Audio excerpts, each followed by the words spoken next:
কাউকে অনেক ভেঙে চুরে কষ্ট দেওয়ার পর একটা ব্যাপার খেয়াল করেছেন? যে মানুষ আপনাকে রেসপেক্ট করত, আজ আপনি তার কাছে একটা মিথ্যার ছায়া। যে মানুষটা আপনার জন্য দিনরাত দোয়া করত, সে মানুষটা খেতে বসলেও আপনার কথা ভাবলে কষ্টের কারণে চোখের পানিতে তার খাবার ভেসে যায়।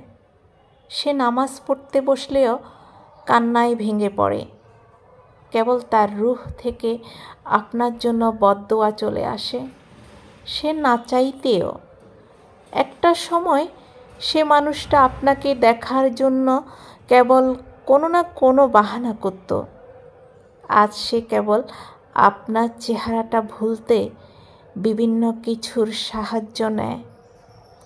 আসলে আপনি তাকে শুধু কষ্টই দেননি, বরং আপনি তাকে এতটাই মিসট্রিট করেছেন, আপনার সমস্ত কার্যকলাপ তাকে বাধ্য করিয়েছে।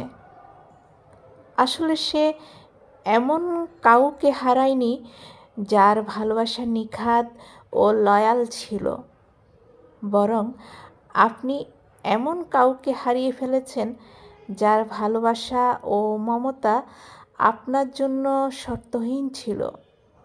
তাই আয়নায় যখন আপনার প্রতিবিম্ব দেখতে পাবেন, আপনার মাঝে একজন ভয়ঙ্কর পশু বাস করে।